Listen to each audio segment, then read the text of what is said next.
जानिए कैसे हुई भगवान श्री कृष्ण की मृत्यु, कैसे खत्म हुआ पूरा यदुवंश, भगवान श्री कृष्ण के मृत शरीर के साथ क्या हुआ था। महर्षि वेद व्यास ने महाभारत की कहानी को 18 खंडों में संकलित किया था। युद्ध के पश्चात भी बहुत कुछ ऐसा रह गया जिसके विषय में जानना बहुत जरूरी है। तो इस वीडियो में हम इसी बातों पर चर्चा करेंगे कि आखिर भगवान श्री कृष्ण की मृत्यु कैसे हुई। तो चलिए करते हैं।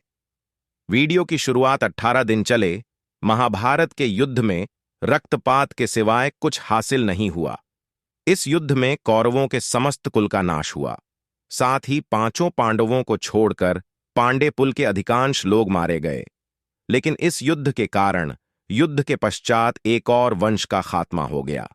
उठा श्री कृष्ण जी का यदुवंश। महाभारत कौरव और पांडवों के बीच हुए युद्ध का पूर्ण रूप है। कुरुक्षेत्र की मिट्टी तक लाल कर दी थी। कहा जाता है इस भयंकर युद्ध में इतने लोगों ने अपनी जान गंवाई थी कि आज भी उनके लहू से कुरुक्षेत्र, जहां महाभारत का युद्ध की मिट्टी का रंग लाल ही है। महर्षि वेद व्यास ने महाभारत की कहानी को 18 खंडों में संकलित किया था। कुरुक्षेत्र का युद्ध इस ग्रंथ का सबसे बड़ा भाग है, लेकिन युद्ध के पश्चात भी बहुत कुछ ऐसा रह गया जिसके विषय में जानना बहुत जरूरी है, जिनमें भगवान श्री कृष्ण की मृत्यु और द्वारका की नदी में समा जाने की घटना अत्यंत महत्वपूर्ण है। मौसम 18 पर्व में से एक है, जो 8 अध्याय ओम का संकलन है। इस पर्व में भगवान कृष्ण के मानव रूप को छोड़ना और उनकी मृत्यु के पश्चात उनकी नगरी द्वारका के साथ घटी घटना का वर्णन है। आइए जानते हैं क्या छुपा है। मौसम पर्व की कहानी के भीतर यह घटना कुरुक्षेत्र के युद्ध के 35 साल बाद की है। कृष्ण की द्वारका नगरी बहुत शांत और खुशहाल थी, जहां युवाओं के भीतर बड़ी ही सामान्य थी और वे सभी भोग विलास में लिप्त रहते थे।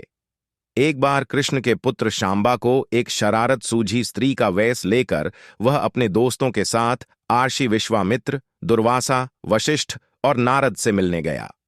वे सभी भगवान श्री कृष्ण के साथ एक औपचारिक बैठक में शामिल होने के लिए द्वारका आए थे। स्त्री के वेश में सांबा आर्षि से कहा कि वह गर्भवती है। वे उसे यह बताएं कि उसके गर्भ में बच्चे का लिंग क्या है। उनमें से एक आर्षि ने इस खेल को समझ लिया और क्रोधित होकर शांबा को श्राप दिया कि वह लोहे के तीर को जन्म देगा, जिससे उनके कुल और साम्राज्य का विनाश होगा। सामने यह सारी घटना उग्रसेन को बताइए। उग्रसेन ने सांबा को कहा कि वे तांबे के तीर का चूर्ण बनाकर प्रभास नदी में प्रवाहित कर दें। उन्हें उस श्राप से द्वारका के लोगों ने विभिन्न अशुभ संकेतों का अनुभव किया। सुदर्शन चक्र, कृष्ण के शंख, उनके रथ और बलराम के हल का अदृश्य हो जाना, अपराधों और पापों में बढ़ोतरी होना, लाज शर्म जैसी चीजों का समाप्त हो जाना। चारों ओर अपराध, अमानवीयता और पाप का साया था। बुजुर्गों और गुरुओं का असम्मान, निंदा, द्वेष जैसी भावनाओं में उल्लेखनीय भरत आदि शब्द द्वारका के लोगों का जीवन बन गया था। यह सब देखकर भगवान कृष्ण परेशान हो गए और उन्होंने अपनी प्रजा से प्रभास नदी के तट पर जाकर तीर्थ यात्रा कर अपने पापों से मुक्ति पाने को कहा। सभी ने ऐसा ही किया, परंतु जब सभी यादव प्रभास नदी के किनारे पहुंचे तो वहां जाकर सभी मदिरा के नशे में चूर होकर भोग विलास में लिप्त हो गए। मदिरा के नशे में चूर साथिया की कृतवर्मा के पास पहुंचा और अश्वत्थामा को मारने की साजिश रचने और पांडव सेना के सोते हुए सिपाहियों की हत्या करने के लिए उसकी आलोचना करने लगा। वही कृतवर्मा ने भी सत्याकी पर आरोप लगाने शुरू कर दिए। बहस बढ़ती गई और द्वारांत सत्यकी के हाथ से कृतवर्मा की हत्या हो गई। कृतवर्मा की हत्या करने के अपराध में अन्य यादवों ने मिलकर सत्यकी को मौत के घाट उतार दिया।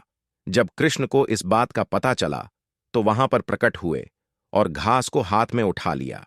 यह घास छड़ में परिवर्तित हो गई, जिससे श्री कृष्ण ने दोषियों को सजा दी। मदिरा के नशे में चूर सभी ने घास को अपने हाथ में उठा लिया और सभी के हाथ में मौजूद वह घास लोहे की छड़ बन गई। सभी लोग आपस में ही भिड़ गए और एक दूसरे को मारने लगे। वह ब्रूड आरोप और भगवान कृष्ण के अलावा अत्यंत दुखी हो गए। कृष्ण के जाने के बाद द्वारका में उनकी 16,000 रानियां, कुछ महिलाएं, वृद्ध और बालक की शेष रह गए हैं। वे सभी इंद्रप्रस्थ के रवाना होने लगे। इसके बाद उस क्षेत्र में सभी देवता और स्वर्ग की अप्सरा, यक्ष, किन्नर, गंधर्व आदि आए और उन्होंने श्री कृष्ण की आराधना की।